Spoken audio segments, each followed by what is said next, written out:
الحمد لله وكفى وسلام على عباده الذين اصطفى أرسله بالحق بشيرا ونذيرا وداعيا إلى الله بإذنه وسراجا منيرا. وقال الله تبارك وتعالى في الكلام المجيد والفرقان الحميد: أعوذ بالله من الشيطان الرجيم. بسم الله الرحمن الرحيم. وكان الله عليما حليما. سبحان ربك رب العزة عما يصفون وسلام على المرسلين والحمد لله رب العالمين. اللهم صل على محمد وعلى آل محمد كما صليت على إبراهيم وعلى آل إبراهيم إنك حميد مجيد. اللهم بارك على محمد وعلى آل محمد كما باركت على إبراهيم وعلى آل إبراهيم إنك حميد مجيد. محترم دوستو، بزرگوں، بھائیوں، آپ حضرات کے سامنے کلام مقدس فرقان حمید سے آیت مبارکہ تلاوت کی. دعا ہے کہ رب العزت مجھے صحیح بیان کرنے کی، حق اور سچ بیان کرنے کی توفیق عطا فرمائے اور ہم سب کو اس پر عمل پیرا ہونے کی توفیق عطا فرمائے. آمین ثم آمین.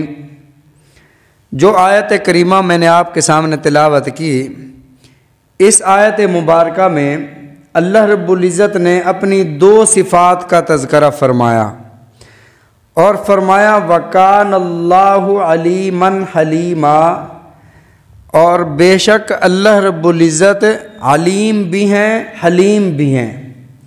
علیم کسے کہتے ہیں؟ ایک ہے لفظ عالم اور ایک ہے علیم. عالم کا معنی جاننے والا، علیم کا معنی ایسا جاننے والا جیسا کوئی جان نہ سکتا ہو، مکمل طور پر جاننے والا. اس کے لیے یہ ضروری نہیں ہے کہ وہ سارے کا سارا جانتا ہو، لیکن علیم کا مطلب جو ہر پہلو سے جانتا ہو، ہر طرح سے جانتا ہو، ہر طرح کا علم رکھتا ہو، اسے علیم کہا جاتا ہے. اور ساتھ اللہ نے فرمایا حلیماً، اردو میں اس کا معنی بردبار کیا جاتا ہے، برداشت کرنے والا. اللہ جاننے والے بھی ہیں، اللہ حلیم بھی ہیں. اگر کسی انسان کی کسی غلطی کا ہمیں 10% پتہ چل جائے، 100% نہیں، 10% تک پتہ چل جائے، ہم آپے سے باہر ہو جاتے ہیں. لیکن وہ ذات شروع سے لے کر آخر تک، اس کی پلاننگ سے لے کر اس کے وہ فعل کر لینے تک سارے افعال جاننے کے باوجود اللہ اس کو فوری کوئی سزا نہیں دیتے. کیوں نہیں دیتے؟ اس لیے کہ اللہ حلیم ہے، اللہ برداشت کرتے ہیں، اللہ بردبار ہیں. اللہ رب العزت اگر چاہتے کہ جو بندہ میری نماز نہیں پڑھے گا، رات کی نماز نہ پڑھنے کی سزا یہ ہے کہ اس کو صبح تک نیند نہیں آئے گی. جو صبح کی نماز نہ پڑھے وہ روزگار تلاش کرنے کے لیے چل نہیں سکتا، کیونکہ ٹانگیں تو میری دی ہوئی ہیں. وہ صبح سے شام تک دیکھ نہیں سکتا. اللہ کر سکتے تھے، وہ مالک یوم الدین ہے، فعال لما یرید، اس کی شان ہے، جب چاہے، جیسے چاہے، جہاں چاہے کرے. اللہ سے کوئی پوچھنے والا نہیں ہے، لیکن اللہ نے ایسا نہیں کیا، اس لیے کہ اللہ حلیم ہے، بردبار ہے. اگر ہا پر زبر ہو تو اس کا معنی ہوتا ہے باطنی بوجھ، اسی لیے حاملہ، عورت کو حاملہ کہتے ہیں، وہ باطن میں اس نے بوجھ اٹھایا ہوتا ہے. تو تحمل کا لفظ جو ہے، انسان وہ بوجھ اٹھا سکتا نہیں ہے. بوجھ اٹھانا ایک مشقت کا کام ہے، ایک مشکل کام ہے. تو اس بوجھ کو، کسی کی ناگوار بات کو برداشت کر لینا، اس بوجھ کو اٹھا لینا، اس کو تحمل کہا جاتا ہے. اور صبر و تحمل کی تلقین رسول اللہ صلی اللہ علیہ وسلم نے اور اللہ کے قرآن نے ارشاد فرمائی، فرمایا وَإِنْ عَاقَبْتُمْ فَعَاقِبُوا بِمِثْلِ مَا عُوقِبْتُمْ بِهِ، اگر کسی نے تمہارے ساتھ زیادتی کی ہے تو اس قدر اس سے بدلہ لے سکتے ہو۔ اب بدلے کی بھی مختلف صورتیں ہیں، کوئی ایسے انتقام، ایسے بدلے ہوتے ہیں جو آپ خود نہیں لے سکتے، وہ ریاست کی ذمہ داری ہے کہ وہ آپ کو بدلہ لے کر دے۔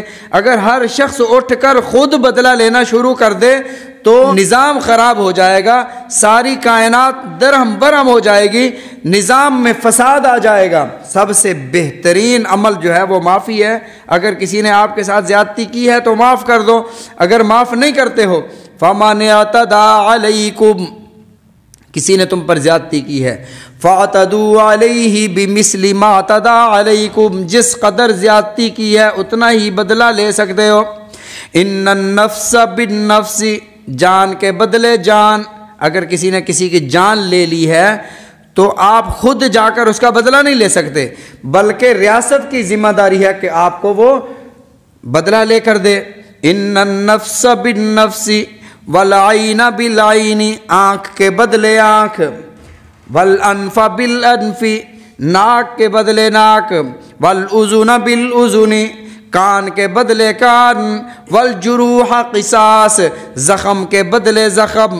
اگر تم معاف نہیں کرنا چاہتے، مثلا اگر کسی نے تھپڑ لگایا تو اس قدر بدلہ لے سکتے ہو، اگر آپ نے ہلکا زیادہ لگا دیا تو اس کا حساب اللہ کے ہاں قیامت کے دن دینا پڑے گا۔ فرمایا کوئی قدم وہاں سے ہل نہیں سکتا، لا یزال قدما ابن آدم، ابن آدم کے قدم ہل نہیں سکتے جب تک وہ بدلہ دے کر آگے نہ جائے۔ اور بے سینگ والی بکری کو اگر سینگ والی بکری نے مارا ہے تو اللہ اس بکری کو سینگ عطا فرمائیں گے۔ جو رب جانوروں کو بدلے دلواتا ہو وہ انسانوں کو ایسے چھوڑ دیں گے؟ ہم کہتے ہیں وہ آخرت میں دیکھا جائے گا، ایسا نہیں، بدلے ہیں۔ لیکن اللہ نے قرآن پاک میں ارشاد فرمایا فَمَنِ اعْتَدَىٰ عَلَيْكُمْ فَاعْتَدُوا عَلَيْهِ بِمِثْلِ مَا اعْتَدَىٰ عَلَيْكُمْ وَإِنْ عَاقَبْتُمْ فَعَاقِبُوا بِمِثْلِ مَا عُوقِبْتُمْ بِهِ وَلَئِنْ صَبَرْتُمْ لَهُوَ خَيْرٌ لِلصَّابِرِينَ، اگر تم صبر کر لو تو صبر تمہارے لیے بہتر ہے، صبر کا بدلہ اللہ نے تمہارے لیے جنت رکھ دیا۔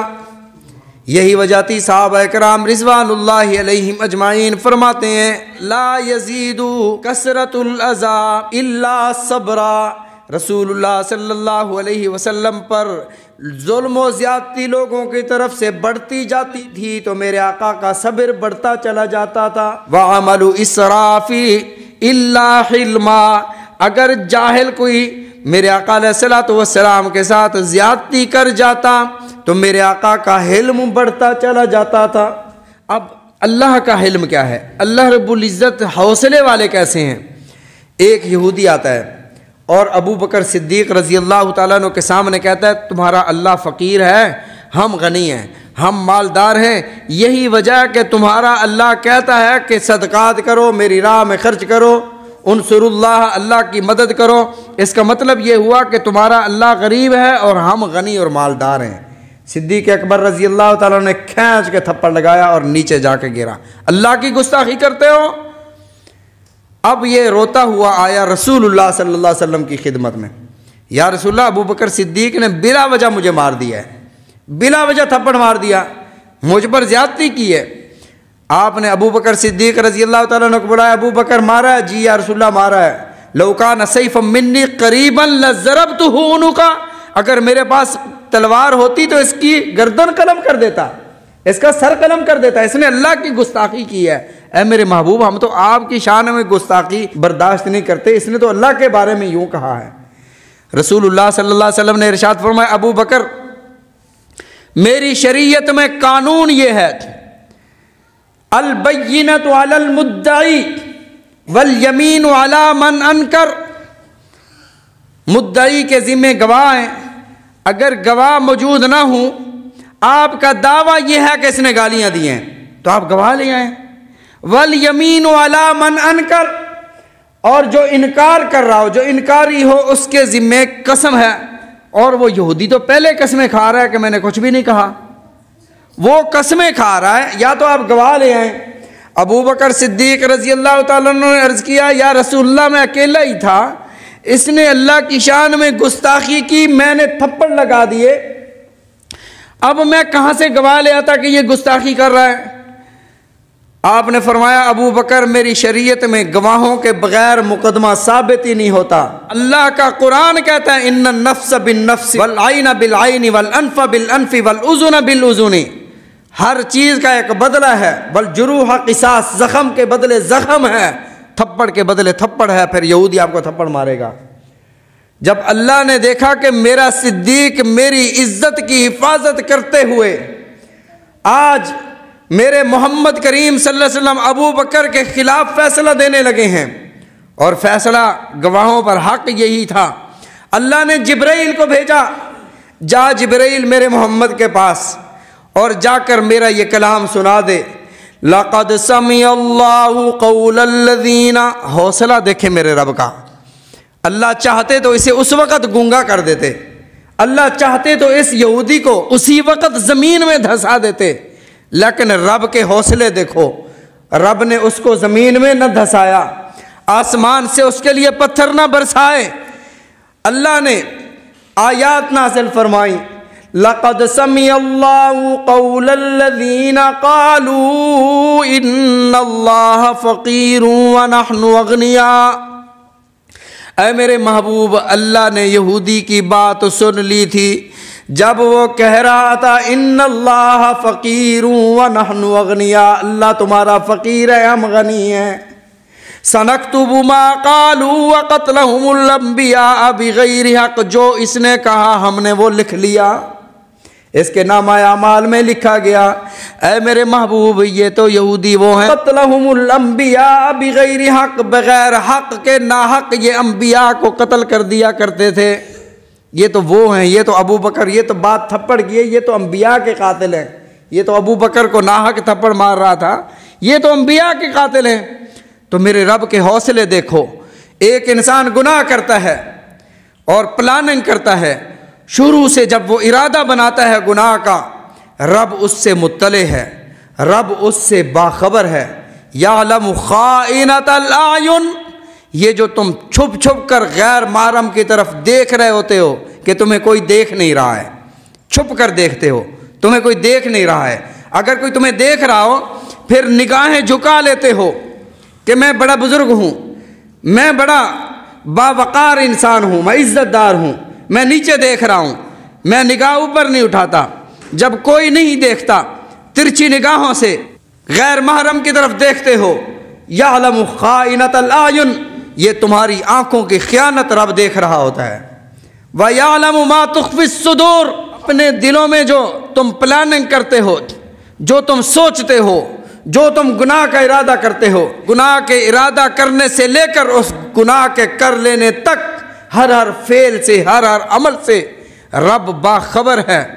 باخبر ہونے کے باوجود وہ رب جس نے حضرت آدم علیہ السلام کی غلطی نہیں تھی، اللہ خود فرماتے ہیں نسی آدم، میرا آدم جنت میں بھول گیا تھا، فلم نجد لہ عزما، انہوں نے جان بوجھ کر یہ پھل نہیں کھایا تھا، ہوا یہ تھا اللہ نے فرمایا کہ اس درخت سے نہیں کھانا، شیطان نے وسوسہ ڈالا حضرت حوا کے دل میں کہ اللہ نے فرمایا اس درخت سے نہیں کھانا، تو آپ اس درخت سے نہ کھاؤ، اس جنس کا جو درخت فلاں جگہ لگا ہے آپ وہاں سے کھا لو، تو اللہ کی بات بھی پوری ہو جائے گی اور تم ہمیشہ ہمیشہ کے لیے جنت میں رہنے والے بھی بن جاؤ گے۔ تو حضرت آدم علیہ السلام نے حضرت حوا کے کہنے پر اس درخت سے کھا لیا اور دل میں سوچا کہ شاید اللہ نے فرمایا لا تقربا هذه الشجرہ، اس درخت سے نہ کھاؤ، حالانکہ اللہ نے جن سے درخت سے منع فرمایا تھا۔ اللہ فرماتے ہیں میرا آدم بھول گیا تھا، اور بھولنے کو غلطی نہیں کہتے۔ روزے میں کوئی بھول کر کھا لے تو اس کا روزہ نہیں ٹوٹتا، اس غلطی کو اللہ معاف فرماتے ہیں، بھول جانے کی غلطی کو اللہ معاف فرما دیتے ہیں۔ اور اللہ قرآن پاک میں خود ارشاد فرماتے ہیں میرا آدم بھولا تھا، وَلَمْ نَجِدْ لَهُ عَزْمًا، پکا ارادہ نہیں تھا اللہ کی نافرمانی کرنے کا، لیکن جب جنت میں یہ بھول ہو گئی تو وہاں پر اللہ نے حضرت آدم اور حضرت حوا سے جسم سے کپڑے ان کے اتر گئے اور پتوں سے اپنے جسم کو ڈھانپنے لگے۔ اور یہاں پر امت محمد صلی اللہ علیہ وسلم کا ایک ادنا شخص گناہ کے لیے اپنے کپڑے اتارتا ہے تو رب کے حوصلے دیکھیں، اس کو کپڑے دوبارہ پہنا دیتا ہے، اور پھر گناہ کر کے واپس اپنے گھروں کو لوٹتا ہے، گناہ کرنے کے لیے گھر سے نکلتا ہے، واپس سلامتی کے ساتھ میرا رب اسے گھر پہنچا دیتا ہے۔ میرے رب کے حوصلے دیکھو، وَكَانَ اللَّهُ عَلِيمًا حَلِيمًا، وہ جانتا بھی ہے، اور یہ سارا کچھ اس کی نگاہوں کے سامنے ہو رہا ہے۔ اس کے حوصلے دیکھو، نہ رزق بند کرتا ہے، نہ اسے زمین میں دھنساتا ہے، نہ اسے بیمار کرتا ہے، سلامتی کے ساتھ عافیت کے ساتھ اسے دوبارہ گھر میں پہنچا دیتا ہے۔ میرے آقا علیہ الصلوۃ والسلام نے وہ درگزر پر صرف ارشادات نہیں فرمائے، خود کر کے دکھایا۔ آپ کی بیٹیاں کتنی پیاری ہوتی ہیں، بیٹیوں والے جانتے ہیں۔ بیٹی کو اگر کوئی تکلیف دے، وہ ہمارے ایک استاد تھے، وہ فرماتے تھے کہ میرے داماد نے میری بچی کو ستایا ہے، میرے دل نہیں کرتا میں اپنے داماد سے بات کروں۔ یعنی بچی کو کوئی تکلیف دے تو بندے کو برداشت نہیں ہوتا۔ میرے آقا علیہ الصلوۃ والسلام نے اپنی بچی کا نکاح فرمایا حضرت ابو العاص سے، بعد میں فتح مکہ کے وقت مسلمان ہوئے۔ جب ہجرت ہو رہی تھی، رسول اللہ صلی اللہ علیہ وسلم ہجرت فرما کر مدینہ طیبہ تشریف لے آئے۔ حضرت زینب بعد میں آ رہی تھیں، آپ کے ایک عزیز نے برچھا مارا اور آپ اونٹ سے گری، حمل ضائع ہوا اور اسی زخم سے آپ کا انتقال ہوا۔ رسول اللہ صلی اللہ علیہ وسلم کی خدمت میں فتح مکہ کے بعد یہ شخص آتا ہے اور کہتا ہے یا رسول اللہ معافی کا طلبگار ہوں۔ آپ نے فرمایا لا تثریب علیکم اليوم، کہ آج تم پر کوئی پکڑ نہیں ہے، آج تم سب کو معاف کر دیا گیا ہے، جاؤ تمہارے لیے بھی معافی کا اعلان ہے۔ اس سے بڑی بات حضرت سید الشہداء امیر حمزہ رضی اللہ تعالیٰ عنہ، ان کو شہید اس انداز میں کیا گیا کہ ان کے جسم کے ٹکڑے ٹکڑے کیے گئے اور ان کی آنکھیں نکالی گئیں، ان کے جگر کو نکال کر چبایا گیا۔ جب ان کا جسم ٹکڑے ٹکڑے ہو کر رسول اللہ صلی اللہ علیہ وسلم کے سامنے آیا، میرے آقا علیہ الصلوۃ والسلام اپنے آنسو ضبط نہ کر سکے۔ رسول اللہ صلی اللہ علیہ وسلم رو رہے ہیں اور ساتھ اعلان فرما رہے ہیں کہ میں محمد قسم کھاتا ہوں کہ میں اپنے چچا سید الشہداء امیر حمزہ کے بدلے میں 70 کافروں کا مسلح کروں گا۔ مسلح کا مطلب ٹکڑے ٹکڑے کروں گا۔ اللہ نے فرمایا نہیں میرے محبوب، وَإِنْ عَاقَبْتُمْ فَعَاقِبُوا بِمِثْلِ مَا عُوقِبْتُمْ بِهِ، جس قدر کسی نے زیادتی کی ہے اس قدر بدلہ لے سکتے ہو، نہیں، مسلح کی اجازت نہیں ہے۔ فرمایا میری پھوپھی کو میرے چچا کے پاس نہ آنے دو، بہن ہے برداشت نہ کر پائے گی۔ آپ کی بہن آتی ہیں اور نہ روتی ہیں نہ چلاتی ہیں، اعلان کرتی ہیں لوگوں مجھے مبارک دو، میں اس شہید کی بہن ہوں۔ پھر ایک موقع آتا ہے، رسول اللہ صلی اللہ علیہ وسلم کے اس چچا کے قاتل وحشی رسول اللہ صلی اللہ علیہ وسلم کی خدمت میں حاضر ہوتے ہیں۔ صحابہ تلواریں نکال کر دوڑیں کہ وحشی کا سر قلم کر دیا جائے، کیونکہ 16 لوگ ایسے تھے جن کے بارے میں رسول اللہ صلی اللہ علیہ وسلم نے ارشاد فرمایا تھا کہ ان کو جہاں دیکھو قتل کر دو، ان کو جہاں دیکھو ان کو قتل کر دو۔ ان میں ایک وحشی بھی تھے۔ وحشی نے جب دیکھا کہ صحابہ کی تلواریں نکلی ہیں، ادھر سے ہی پکار اٹھے اشہد اللہ الہ الا اللہ واشہد ان محمد رسول اللہ۔ رسول اللہ صلی اللہ علیہ وسلم نے جب یہ جملہ سنا فرمایا لوگوں رک جاؤ، تلواروں کو نیاموں میں ڈال دو، مجھے ایک بندے کے مسلمان ہو جانا اتنا پسند ہے کہ 1000 کافر مارنے سے وہ بہتر ہے۔ فرمایا وحشی کو چھوڑ دو۔ وحشی کو بلایا، فرمایا وحشی تیرا اسلام قبول ہے، الاسلام یہدم ما کان قبلہ، اسلام پچھلے سارے گناہوں کو مٹا دیتا ہے، تیرا ایمان قبول ہے، تیرا لا الہ الا اللہ پڑھنا قبول ہے، تو نے میرے چچا کے ٹکڑے ٹکڑے کر دیے، وہ سارا میں نے تجھے معاف کر دیا، لیکن اتنا کرنا محمد کے سامنے نہ بیٹھا کرنا، میری پیٹھ کے پیچھے آ کر بیٹھنا، میرے ارشادات میری تعلیمات سننی ہوں، میرے پیچھے بیٹھنا ہے، سامنے نہ بیٹھنا، تجھے دیکھوں گا تو مجھے میرے چچا کی یاد آ جائے گی۔ رسول اللہ صلی اللہ علیہ وسلم نے اپنے چچا کے قاتل کو معاف فرما دیا۔ پھر ابو جہل جس کے بارے میں رسول اللہ صلی اللہ علیہ وسلم نے ارشاد فرمایا میری امت کا فرعون موسیٰ کے فرعون سے بڑا فرعون ہے۔ نبی علیہ الصلوۃ والسلام نے ارشاد فرمایا موسیٰ علیہ السلام کا جو فرعون تھا وہ جب مر رہا تھا، جب وہ ڈوب رہا تھا، وہ کہہ رہا تھا آمنت برب ہارون و موسیٰ، میں موسیٰ اور اس کے رب پر ایمان لایا۔ وہ موت سے ڈر گیا، وہ موت سے گھبرا گیا۔ لیکن یہ جو فرعون تھا ابو جہل، یہ عبداللہ بن مسعود رضی اللہ تعالیٰ عنہ جب ابو جہل کی گردن کاٹنے کے لیے اس کے سینے پر چڑھے ہیں تو ابو جہل کہتا ہے میری گردن ذرا نیچے سے کر کے کاٹنا تاکہ سردار کی گردن معلوم ہو، سردار کا سر معلوم ہو۔ یہ اس وقت بھی نہ گھبرایا، آپ نے فرمایا میری امت کا فرعون اس فرعون سے بڑا ہے۔ ابو جہل کا بیٹا اکرمہ یہ بھاگ گئے، آپ نے فرمایا اکرمہ کو جہاں دیکھو قتل کر دو۔ کشتی لے کر سمندر سے دریا سے پار ہو رہا تھا، بیوی رسول اللہ صلی اللہ علیہ وسلم کی خدمت میں حاضر ہیں، ام الحکم کہتی ہیں یا رسول اللہ اکرمہ کے لیے امان کے لیے حاضر ہوئی ہوں۔ رسول اللہ صلی اللہ علیہ وسلم نے ارشاد فرمایا جاؤ اکرمہ کے لیے امان ہے۔ پھر امان ایسے دی، نشانی عطا فرمائی، آپ نے اپنے نالین عطا فرما دیے۔ اب یہ جاتی ہیں، پتہ چلا کہ اکرمہ کشتی پر سوار ہو کر چلے گئے ہیں، دوسری کشتی کرائے پر لے کر جاتی ہیں اور اکرمہ کو جا کر ملتی ہیں، کہتی ہیں آؤ تیرے لیے معافی کا پروانہ لے کر آئی ہوں۔ رسول اللہ صلی اللہ علیہ وسلم نے ابو جہل کے بیٹے اکرمہ کو معاف فرما دیا۔ پھر اس سے اگلی بات، احد میں میرے آقا علیہ الصلوۃ والسلام کے دندان مبارک شہید ہوئے اور وہ لوگ سمجھ رہے تھے کہ سارے مسلمان شہید ہو گئے ہیں، حتیٰ کہ رسول اللہ صلی اللہ علیہ وسلم بھی شہید ہو گئے اور ابو سفیان مسلمان نہیں ہوئے۔ نعرہ لگا رہا ہے لنا عزا ولا عزا لکم، آلو حبل، حبل کی جائے ہو، لنا عزا ولا عزا لکم، ہمارے لیے عزا ہے تمہارے پاس عزا نہیں ہے۔ میرے آقا علیہ الصلوۃ والسلام نے ارشاد فرمایا عمر جواب دینے کا وقت آ گیا ہے، عمر کھڑے ہو جاؤ، اس کافر کو جواب دو۔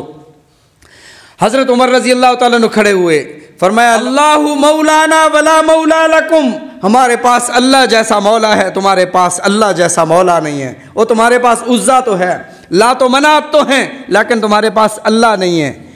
پھر رسول اللہ صلی اللہ علیہ وسلم سے فتح مکہ کے موقع پر ابو سفیان معافی لینے کی غرض سے حاضر ہوتے ہیں۔ میرے آقا علیہ الصلوۃ والسلام نے ارشاد فرمایا جا تجھے معافی ہے۔ عرض کیا یا رسول اللہ باقی بھی ڈرے ہوئے ہیں، سب کے لیے معافی کا اعلان فرمائیں۔ آپ نے ایک جملہ ارشاد فرمایا من دخل فی دار ابی سفیان، جو ابو سفیان کے گھر میں قدم رکھ دے اسے بھی امن ہے۔ من دخل فی بیت اللہ، جو بیت اللہ میں داخل ہو جائے اسے بھی امن ہے۔ عام معافی کا اعلان فرمایا۔ اور ہم آج چھوٹی چھوٹی باتوں پر میاں بیوی جھگڑے کر رہے ہیں، چھوٹی چھوٹی باتوں پر شوہر طلاق کی دھمکیاں دے رہا ہے، بیوی کہہ رہی ہے ما رأیت منک خیرا قط، میں نے تو کبھی اس گھر میں خیر دیکھی ہی نہیں ہے، یہ ناشکریاں کر رہی ہے، وہ طلاق کی دھمکیاں دے رہا ہے۔ اور بھئی ہم انسان ہیں، فرشتے نہیں ہیں، انسانوں سے غلطیاں ہو جاتی ہیں، درگزر کرنا سیکھو۔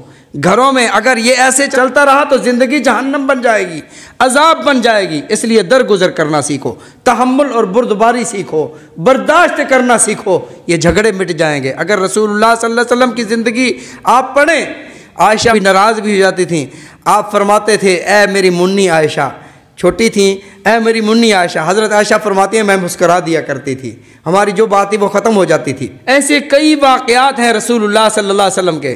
حضرت ابوبکر صدیق حاضر ہوئے، رسول اللہ صلی اللہ علیہ وسلم تشریف فرمائیں، آپ نے فرمایا ہماری ایک بات چل رہی ہے میری اور عائشہ کے درمیان، آپ فیصلہ کر دیں۔ حضرت عائشہ بیوی تھیں، فرماتی ہیں بات پہلے کون کرے گا؟ آپ نے فرمایا بات پہلے آپ کریں۔ حضرت عائشہ فرماتی ہیں رسول اللہ پہلے آپ بات کریں، لیکن بات آپ ٹھیک ٹھیک کریں۔ جب یہ جملہ کہا نا بات آپ ٹھیک ٹھیک کریں، ابوبکر صدیق نے تھپڑ لگا دیا، اور رسول اللہ کے بارے میں کہتی ہو وہ بات ٹھیک ٹھیک کریں، کیا میرے آقا نے ٹھیک بات نہیں کرنی تھی؟ تو حضرت ابوبکر صدیق کو میرے آقا علیہ الصلوۃ والسلام نے ارشاد فرمایا ابوبکر آپ چلے جاؤ، ہم خود ہی فیصلہ کر لیں گے۔ حضرت انس فرماتے ہیں 10 سال تک میں رسول اللہ صلی اللہ علیہ وسلم کی خدمت میں رہا، بچہ تھا، ایسے کام بھی ہو جاتے جو نہیں کرنے والے ہوتے تھے، لیکن کبھی آپ نے مجھے ڈانٹا تک نہیں ہے، مارا تک نہیں ہے، جھڑکا تک نہیں ہے۔ اور ہم صبح و شام بچوں کو ڈانٹتے ہیں، بیوی کے ساتھ معاملات ایسے ہیں، ہمارا گھر جو ہے وہ بے سکونی کا ایک سامان بنا ہوا ہے، تو یہ برداشت اور تحمل نہیں ہے۔ جب ہم اسلام کو پڑھیں گے، نبی علیہ الصلوۃ والسلام کی تعلیمات کو دیکھیں گے، ہمارا گھر بھی جنت کا گہوارہ بن جائے گا۔ اللہ تعالی ہم سب کو سمجھنے کی توفیق عطا فرمائے، رسول اللہ صلی اللہ علیہ وسلم کے فرامین سمجھنے کی، عمل کرنے کی توفیق عطا فرمائے۔